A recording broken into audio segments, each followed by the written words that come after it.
Bonjour à toutes et à tous et bienvenue dans Cinefiles pour cette nouvelle critique de Mulan, un film sorti en 1998 de Tony Bancroft et Barry Cook. Alors qu'est-ce qu'il nous a cuisiné le Cook ? Eh bien il nous a cuisiné une inspiration, encore une fois, de la légende de Huan Mulan, un film qui a coûté 90 millions de dollars, il en a rapporté 304, il a eu généralement d'assez bonnes critiques.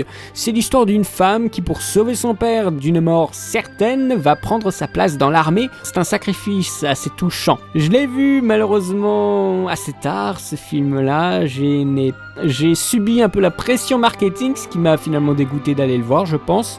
Sans aller le voir, j'ai pu le constater, tous ces produits dérivés, ces peluches mouchous et tout le bazar, enfin bref, des mouchous en veux-tu en voilà. Bon, je pense que je déteste ce personnage parce qu'il y a eu cette pression marketing avant même d'avoir vu le film.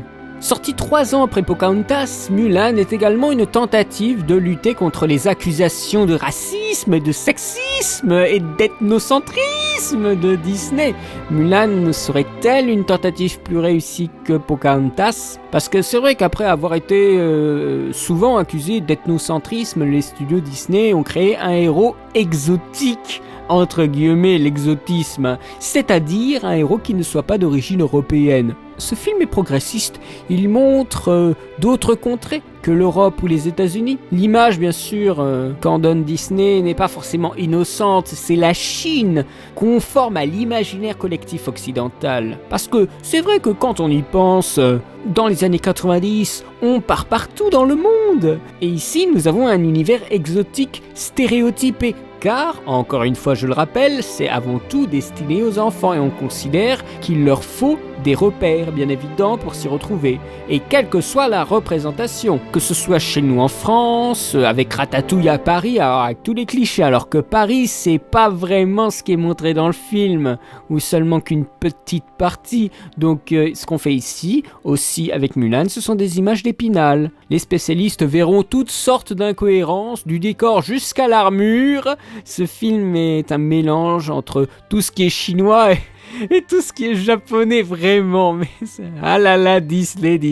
Et pourtant ça marche. Quand on est tout petit, quand on voit ce film, on dit ah, on est allé en Chine, alors qu'on est allé entre la Chine et le Japon. C'est encore une fois, comme je le dis, une Chine conforme à l'imaginaire collectif occidental. Les Occidentaux, donc nous les Européens, ont tendance à mélanger les cultures des pays asiatiques en pensant que tout ça c'est un peu la même chose. Je pense à Luc Besson à chaque fois qu'il y a des Asiatiques, oh c'est les Chinois. Mosinor elle le fait très bien. Mais bon, en soi c'est pas très grave. Chaque culture est interprétée par une autre et en tire des codes, qui sont des caricatures certes, mais qui permettent un petit peu de se repérer. Et le film de Disney s'écarte de la légende pour des raisons pratiques, historiques et dramaturgiques. La notion d'honneur occupe une place centrale dans cette histoire dès le début. Le but de Mulan est d'apporter l'honneur à son père et à sa famille. La notion d'honneur est aussi celle de l'intelligence, le fait qu'elle soit une femme est un obstacle de tous les jours, et Disney le fait bien comprendre dans son film. C'est un des rares films où le thème principal est mis au centre de l'histoire, c'est-à-dire la place de la femme dans la société masculine. C'est quand même un thème très important chez Disney. Et au-delà de ça, même si ça reste un Disney avec des gags et tout ça, et des personnages secondaires rigolos, le contexte de la guerre ne peut pas vraiment être évité. Mais la guerre est montrée très discrètement. Une dramatisation est quand même assez présente dès qu'il y a le méchant. C'est un rappel de la guerre, un rappel des enjeux et des conflits externes. Une scène où les soldats et le capitaine Shang se retrouvent face à un champ de bataille avec des centaines de cadavres et là on est confronté directement à la mort de son père. Ou la scène d'embuscade très spectaculaire à la manière d'un blockbuster. C'est un très bon film, une grande envolée d'aventure dans un pays asiatique, une épopée chinoise que beaucoup connaissent, surtout les Chinois. La sortie en Chine a eu différentes petites difficultés de relation avec le gouvernement. N'a pas eu du tout une bonne réception. Il y a eu une complainte sur le traitement trop étranger à leur goût. Un traitement trop cliché par rapport aux Chinois. Et c'est une histoire, vous vous en doutez, bien différente des mythes sur le personnage. Alors le personnage, qu'est-ce qui se passe avec ces personnages ? Bien, on a des sphères de communauté de personnages. La famille, l'armée, tout ce qui se passe dans le palais. Dans toutes ces sphères, il y a plein de personnages dans chaque univers. Je vais pas m'amuser à tous vous les citer. Et je vais commencer par le personnage le plus chiant. Moi, le personnage, mais c'est horrible. Ces films des années 90, ils ont un gros problème. C'est qu'ils mettent en place le sidekick ultra relou. C'est-à-dire le personnage secondaire qui épaule le héros, qui sert juste à faire des blagues. Et à un moment dans le film, il est utile. C'est tout. C'est incroyable. Non mais ce Mouchou, c'est le personnage de la dédramatisation. Il ne sert qu'à ça. Même dans les scènes les plus ultra dramatiques. Par exemple, la scène de l'embuscade. Eh bien, on a Mouchou. Là, oh là là, mais rien que voir son design, ça m'énerve. On a envie de le tuer à la fin du film, tellement il est saoulant. Mais c'est horrible. Moi, ça me fait mal de voir un personnage, et pourtant, c'est bien animé. Il est sympathique. Mais qu'est-ce qu'il est chiant, ce personnage. Par contre, alors là, l'opposé total, la grande réussite du film, je trouve, c'est son méchant. Très typé, un peu à la manière de Jafar. Parce que dans Aladdin, Jafar, il fait très arabe. Et dans Mulan, eh bien Shen Yu, il fait très chinois-mongol. Il a un énorme corps et des tout petits pieds. Comme Ratigan dans Basile, détective privé. C'est le méchant, on rend cliché, mais à mort le méchant, parce que Disney souhaite quand même bien faire identifier son ennemi dans le film. C'est une vraie menace, un méchant ultra charismatique à chaque fois qu'il apparaît dans le film, mais c'est complètement jouissif. À chaque fois qu'il apparaît, j'ai pris énormément de plaisir, parce qu'il est tellement méchant, mais c'est génial. D'ailleurs, toutes les scènes où il apparaît, c'est très graphique. C'est extrêmement graphique à chaque fois qu'il apparaît dans le film. C'est des scènes assez courtes, mais qui sont assez habiles et comment on présente le personnage et tout ça. Et rien que le début, il apparaît derrière le feu dans la grande muraille de Chine avec une musique et t'as l'aigle qui se met sur son épaule et c'est trop épique quoi. Après il brûle le drapeau, il a une armée bestiale avec des peaux de bêtes, que des baraquets et tout ça, et le problème c'est qu'à la fin il meurt comme une merde. Je pense qu'ils se sont inspirés de cette mort pour Bane hein. Moi je dis que c'est peut-être possible. Non mais c'est horrible ça. Le mec, il a l'air tellement invincible et tout ça, et à la fin, il te le tue comme de la merde. Alors que la fin, justement, c'est super jouissif. Enfin, c'est dommage. Ah là là là là là là. Ah, ça c'est frustrant. Il serait peut-être temps de parler du personnage principal, Mulan. On peut s'identifier à elle parce qu'elle a commis des erreurs. Elle n'est pas parfaite. Entre vulnérabilité et naturel, ça la rend plutôt humaine. Et elle n'est pas sexualisée. Elle n'a pas conscience de ses charmes, en tout cas. C'est un esprit libre qui veut faire un peu ce qu'elle veut, un peu autre chose que ce que la famille attend d'elle, c'est-à-dire un peu Pocahontas sur les côtés. Ce sont des rôles très clairement définis. Et Mulan transgresse tous ces stéréotypes. Elle défie le système patriarcal. Il y a ce côté girl power qui est assez rafraîchissant vis-à-vis de ce système patriarcal, bien qu'il soit représenté par un empereur qui est bon. Un peu gâteux, parce qu'il parle que par proverbe, mais il est sage. Et par amour pour son père, elle s'en va à la guerre. Mulan est là pour défendre sa famille, mais aussi son honneur, qu'elle n'arrive pas à assumer. Et elle rencontre Chang. Un amour qui est présent, mais qui n'est pas trop montré. Une correspondance aux codes comportementaux des Chinois.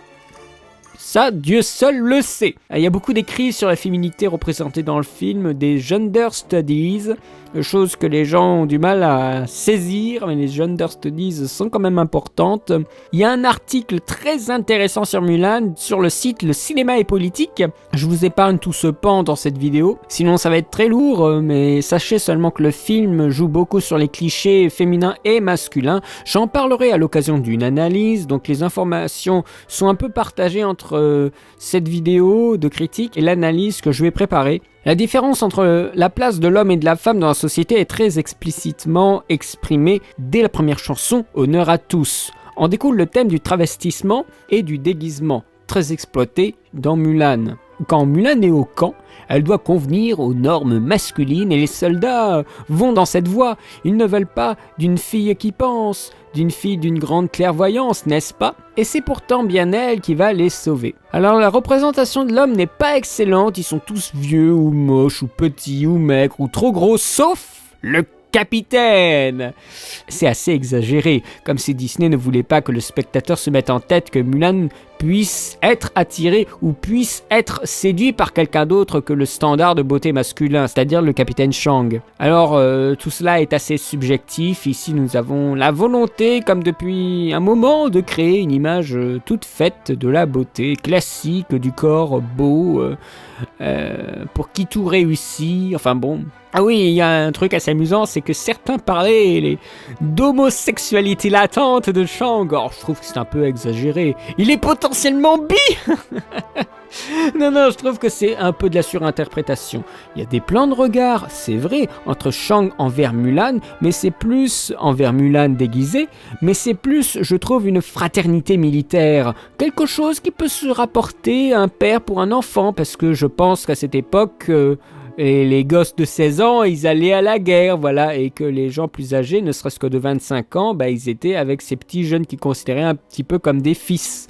Donc je pense qu'il n'y a pas une affaire d'homosexualité là-dedans. Il y a du travestissement pour ressembler à un homme, mais Mulan reste une femme. Shifu est de son côté un petit fonctionnaire bien tranquille qui n'est pas sorti de son château. Dire qu'il est gay, moi je dirais plutôt qu'il est très maniéré parce qu'il n'a pas l'habitude de suivre l'armée dans le froid et dans la boue. Je lui crois pas trop en fait.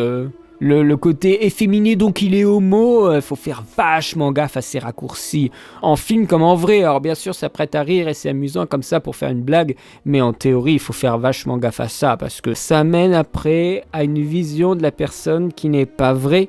Shifu reste juste un élément comique du film, voilà tout. Mais à la fin du film, alors Mulan...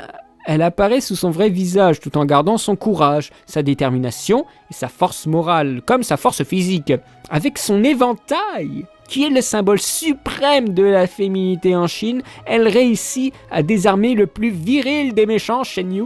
Et c'est seulement après cette victoire que Mulan est acceptée telle qu'elle est, sans aucun déguisement. D'ailleurs, l'empereur lui-même conclura en disant « J'ai beaucoup entendu parler de toi, Mulan, tu as volé l'armure de ton père, tu t'es enfui de chez toi, tu as pris l'apparence d'un soldat, abusé de ton officier commandant. » Elle perd pas son temps, la Mulan. Hein. « Déshonoré l'armée de Chine, détruit mon palais !» Ça fait beaucoup, hein. « Et tu nous as tous sauvés. » Voilà. Mulan prouve que son sexe n'a rien à voir avec sa capacité à être une combattante performante. Elle sauve la Chine par son habilité à penser stratégiquement. Et là vous vous dites, mais j'ai pas parlé de sexualité. Alors, vous voulez une bonne dose de sexualité? Eh bien voilà, je n'ai même pas besoin de commenter. J'ai même plus besoin de me forcer, les clichés viennent à moi. Voilà. Disney a la capacité de nous faire immerger graphiquement dans un monde exotique, une fable, une histoire. Mulan est le premier long-métrage d'animation des Disney à être entièrement réalisé au studio Walt Disney Animation Florida d'Orlando, plus destiné aux courts-métrages et à des petits morceaux de films. Un groupe d'artistes du studio a effectué un voyage préparatoire de 3 semaines en Chine pour prendre des photos, faire des repérages, pour montrer un orient de cartes postales, conforme à l'imaginaire collectif dont je parlais au début de la vidéo, pour rendre compte d'une culture, mais ce n'est pas aussi exploité que l'on aurait souhaité, mis à part quelques backgrounds qui sont assez bien faits. Le film présente donc une image d'une Chine idéalisée selon l'imaginaire et les références du public occidental, aussi bien en thème, c'est ce dont je parlais au début de la vidéo, mais aussi graphiquement. La Chine vue par Disney, le cliché, c'est pas vraiment un gaspillage artistique, mais on aurait peut-être souhaité plus, encore plus.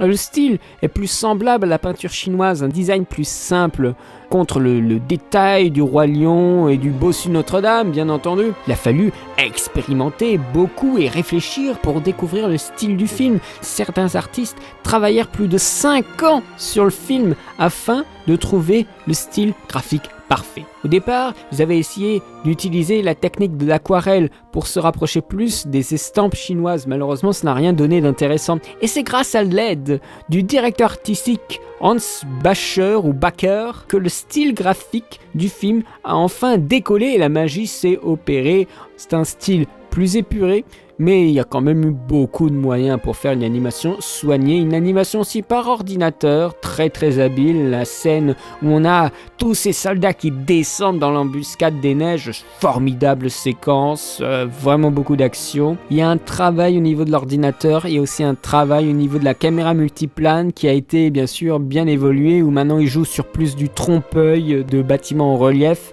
c'est très très habile. Il y a aussi, comme d'habitude, il s'amuse à balancer des petits caméos. Il y a des caricatures des réalisateurs dans le film. Dans la tour, avec les feux d'artifice, on voit 2 personnages qui ont les traits des 2 réalisateurs. C'est un petit peu comme dans Aladdin. Il y a aussi un très très bon doublage. Une bande son signée Jerry Goldsmith. Ça s'entend et c'est pas plus mal. Avec une chanson qui est pour moi une superbe chanson, Comme un homme. Alors curieusement, Comme un homme, ça me fait chialer. Mais ça me fait chialer parce que c'est tellement puissant. Mais c'est avec cette espèce d'envolée musicale, Comme un homme. C'est génial, moi j'adore. Vraiment, vraiment cette chanson, elle est superbe. Moi, celle-là, elle m'a vraiment touché. Mais encore une fois, mis à part celle-là, mais les autres chansons, elles sont pas mémorables. Mais c'est mon impression, bien entendu. Voilà, je conclus cette vidéo. Alors, je peux dire qu'il y a eu beaucoup d'études anglophones sur la femme à propos de ce film, sur la diversité, les symboles. Je vous ai pas parlé de tout. Bien entendu, ce n'est pas le but de la vidéo, mais sachez que vous pouvez trouver pas mal de choses intéressantes à ce sujet sur le web. Dans l'ensemble, j'ai bien aimé. Mais c'est quand même un peu lourd au niveau de l'humour. Ça détruit ce que Shen Yu essaye de mettre en place, c'est-à-dire un suspense et une dramatisation. Et il y a Mushu. Bah bon, voilà, j'ai jamais aimé ce personnage de Mushu. Le dessin est quant à lui, encore une fois, super impressionnant. Et la fin, je suis encore un peu frustré de la fin. Encore une fois, le Shen Yu, il se fait battre à plat de couture facilement. Et les mecs qu'on montre comme des espèces de mini Bane avec une masse musculaire super imposante, les gars ils se font séduire par des... Bon, en même temps c'est normal, c'est Disney, mais c'est quand même un petit peu agaçant et du coup, oui, c'est bien, mais bon, sans plus. Moi j'ai envie de lui mettre un 14/20, parce qu'il est quand même... C'est quand même...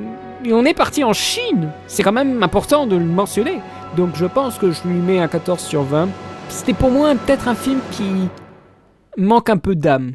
L'âme de la Chine, bien entendu. Voilà, donc j'espère que vous ne serez pas trop déçus de mon avis. Ça reste toujours un travail de qualité. Tous les films des années 90 sont des travaux de qualité. Mais encore une fois, je réfléchis aussi par rapport à ce qui m'en reste, à mon souvenir, à ce que je sais, à ce que j'ai vu dans les critiques et dans les textes analytiques, aussi bien français qu'anglais. J'essaye de voir un peu l'ambiance générale à propos de ce film et de me situer par rapport à cette ambiance. Bien sûr, là, la vidéo, elle va pas rendre compte de tout ce que j'ai lu. Dans l'ensemble, encore une fois, je pense Disney, je pense pas à Mulan. Donc ça reste pas un film marquant du studio, aussi bien techniquement qu'au niveau de ce qui s'y passe, mais c'est encore une fois un pas de plus dans le succès pour les années 90. Il y en a qui disent que ça s'est arrêté avec Hercule, entre Pocahontas et Hercule, mais pour moi je trouve que ça ira jusqu'à Tarzan. Après Fantasia 2000, il y a eu un gros problème, mais je pense que Mulan peut être encore considéré comme un très beau film du studio. Je vous remercie d'avoir vu cette vidéo, j'espère qu'elle vous aura plu, j'espère que vous ne serez pas trop déçus. De mon avis, il y en a beaucoup qui attendaient ce film avec impatience. Et n'hésitez pas à me faire vos retours si vous avez trop kiffé ce film. Si Mushu, vous aimez ce personnage, ça m'intéresserait de savoir. Voilà, donc en ce qui me concerne, eh bien, je vais continuer les analyses qui sont en cours. Ça met beaucoup de temps à être monté, mais ça se fait progressivement. Je vais aussi faire d'autres critiques et bien entendu, vous vous attendez peut-être à Tarzan, à Fantasia 2000 qui vont arriver. Il y aura aussi l'Atlantide, donc restez à l'écoute. Et quant à moi, eh bien, je vous remercie encore de me suivre, vous êtes de plus en plus nombreux, ça me fait super plaisir et je vous souhaite une bonne semaine et je vous dis à très bientôt pour de nouvelles vidéos. Allez, salut!